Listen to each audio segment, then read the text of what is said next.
Hello everyone, welcome to my channel. আমি বৃষ্টি। আজকের বারটা ছিল শুক্রবার, আর দেখো আমরা রাত্রেবেলা না এখন রেডি হয়ে গেছি। রেডি হয়ে কোথায় যাব তোমার সাথে সেটাই শেয়ার করব। অনেক দিন পর জানো তো বিয়েবাড়ির একটা ইনভিটেশন পেলাম, ওর জন্য দেখো রেডি হয়ে গেছি খুব সুন্দর করে। আর যেহেতু একটু গরম পড়েছে ওর জন্য না শাড়ি ঠাড়ি একদম পরলাম না, একটা লং ড্রেস পরে নিয়েছি। আর এইদিকে দেখো আমি, মিষ্টি, চিনি সবাই মিলে কিন্তু এখন চলে যাচ্ছি সেই বিয়েবাড়ির ইনভিটেশনে। আর আমাদের বাড়ির থেকে কিন্তু ওই বিয়েবাড়ির ডিস্টেন্সটা কিন্তু অনেকটা দূরেও না, আবার অনেকটা কাছেও না। কিন্তু তোমরা হয়তো অনেকেই চিনবে কল্যাণী রথতলা, তো সেখানেই আর কি বিয়েবাড়ির ইনভিটেশনটা ছিল। আর দেখো আমরা কিন্তু চলে এসেছি বিয়েবাড়িতে।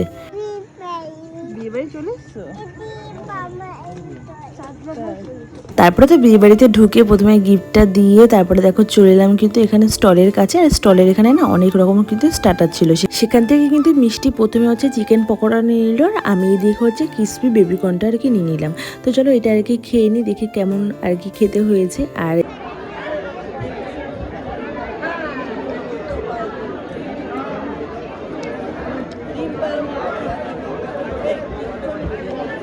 আর জানো তো সব বিয়ে বাড়িতে কিন্তু আমরা লাস্ট ফিনিশিংয়েই যাই, জানো তো। ওই যেহেতু তোমার দাদা ভাইয়ের দোকান আছে, দোকান করে ঠোরে তারপরে তো আর কি যাওয়া হয়। ওর জন্য কিন্তু আমাদের যেতে যেতে হচ্ছে 10টা সাড়ে 10টা বেজে গেছিলো। আর ওই 10টা সাড়ে 10টার সময় যদি এইসব খাই তাহলে তার মেন কোর্সে কী খাবো বলো। বিয়ে বাড়ি গেলে কিন্তু একটু অল্প অল্প করে সব কিছু ট্রাই করতে হয়, ওর জন্যই কিন্তু অল্প অল্প করেই খেয়ে নিয়েছিলাম। আর এদিকে হচ্ছে চিনি হচ্ছে দই বড়া খাচ্ছে। আর আজকে কিন্তু বেশ গরম পড়েছিল না, তার পুরো ঘেমে টেমে তো একাকার অবস্থা, মেকআপের তো আর কিচ্ছু নেই। তো যাই হোক তারপরে এদিকে হচ্ছে মিষ্টি হচ্ছে দাঁড়িয়ে দাঁড়িয়ে দেখছে বুনু কি করছে না করছে। ও তো খেয়ে খেয়ে আর কি লিপস্টিকে আর কি উঠে গেছে। আর এদিকে চিনির তো একটু গরমও লাগছিলো, আর চিনি না এইসব ড্রেসটা পরতেই চায় না একদম, জানো তো। ওই একটু পরিয়েছে, ওর গরম লাগছিলো। আর ও তো সেই জামা খোলার জন্য যে কি বায়না করছিল, মানে বলার মতন না। তারপরে তো ওই যে বললাম না দেরি করে এসছে। আর এদিকে তো বিয়ে প্রায় হয়ে গেছে, শুধু সিঁদুরদানটা বাকি। আর দেখো সিঁদুরদানের এখানে আমরা দেখতে চলে এসেছিলাম। তার এই যে দেখো কি দারুণ লাগছে কিন্তু বউকে আর বরকে দুজনকে খুব সুন্দর লাগছে। আমরা যেই দোকান থেকে আর কি জুয়েলারি টুয়েলারি বানানো হয়, তো সেই দোকানেরই কিন্তু দাদার মেয়ের বিয়েতেই আমরা আজকে এসেছিলাম। আর এসে কিন্তু বেশ ভালো লাগছে, জানো তো।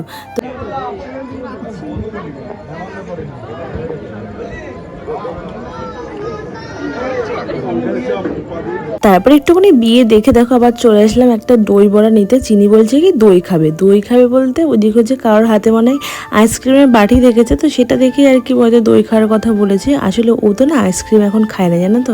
ও যে দই একটু খায়, আর তাছাড়া আইসক্রিম খায় না। ও ভেবেছে হয়তো দই দিচ্ছে, ওর জন্য এবার দই কথা বললো। তার একটু দই বড়া নিয়ে গেলাম, তো সেটা সেরকম আর কি খেলো না। তারপরে আবার এদিকে হচ্ছে চিকেন সাটে নিয়ে এসেছিলো, তো সেটাই আর কি খেলাম। আর এদিকে হচ্ছে মিষ্টিও আর কি নিয়ে আসলো, সেটা আমাকে দেখাচ্ছে আর কি।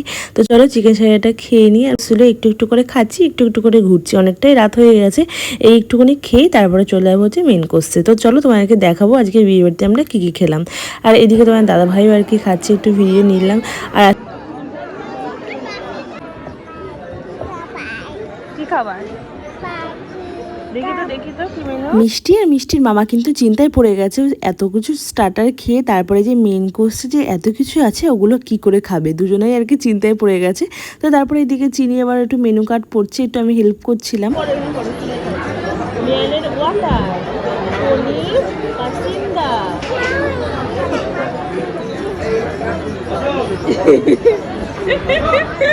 ওই যে তোমাদের বললাম না চিনি তো এরকম টাইপের জামা পরতেই পারে না, জানো তো। ও যে মানে প্রথম থেকে ছোটোবেলার থেকে ওকে গেঞ্জির জামা বা তোমার হচ্ছে সফট জামা সবসময় পরায়, জানো তো। এইসব এই টাইপের জামা পরায় না বলে ও একদমই পরে থাকতে পারে না। আর বিয়ে বাড়িতে এসে তো ও জামাটা সেই খোলার জন্য কী যে বায়না করছে, মানে বলার মতন না। তারপরে তো এক এক করে তো খাওয়া দাওয়া শুরুই হয়ে গেছে। প্রথমে হচ্ছে পনির পাসিন্দা, তারপরে হচ্ছে কি বেবি নান ছিল, আর হচ্ছে বাটার পনির ছিল। তারপরে এদিকে সাদা ভাত, ভেটকি মাছের পাতুরি, তারপরে হচ্ছে ওটা ভেটকি মাছের পাতুরিটা বেশ ভালোই ছিল না। তো তারপরে খেয়ে ঠেয়ে তারপর পোলাও, খাসির মাংস, তারপরে যা যা আর কি থাকে। আসলে জানো তো ওই মেন কোর্সে তো খাওয়াই যায় না, ওই অত কিছু স্টার্টার খেয়ে তা ওই একটু অল্প স্বল্প আর কি খেয়ে ঠেয়ে তারপরেই কিন্তু আজকের খাওয়া দাওয়া শেষ করলাম। তোমার দাদাভাই না একটু শরীর খারাপ হয়ে গেছে, গেছিলো যে। আর জানো তো এই প্রথমবার আমাদের সামনে খাসির মাংস রয়েছে আর আমরা খেতে পাচ্ছি না, কি যে একটা অবস্থা হয়ে গেছিলো। প্রচণ্ড পরিমাণে গরমও পড়েছে, তো একটু একটু খেয়ে দেই, কিন্তু আর কি বিয়ে বাড়ির থেকে চলে আসলাম। তো এই যে দেখো চিনি একটু কান্নাকাটি করছে, ও হচ্ছে আর কি দই খাবে এখন। ওই যে আইসক্রিম খাবে না, ওই ভেবেছে হয়তো দই দিচ্ছে, এখন দই কোথায় পাবো আমি, বলো তো। বিয়ে বাড়িতে তো ভালো মন্দ খাওয়া দাওয়া হলো, তো এখন কিন্তু অনেকটা রাত হয়ে গেছে জানো তো, প্রায় হচ্ছে 11:30 12টা তো প্রায় বাজেই। তো চলো এখন বাড়ি চলে যাবো। তো আজ ভিডিওটি কেমন লাগছে অবশ্যই কমেন্ট করে বলে, ভালো লাগলে অবশ্যই লাইক করে যেও, আর নতুন হয়ে থাকলে চ্যানেলটিকে সাবস্ক্রাইব করে যেও নতুন নতুন ভিডিও দেখার জন্য। তো টাটা বাই, গুড নাইট, সবাই ভালো থেকো, সুস্থ থেকো।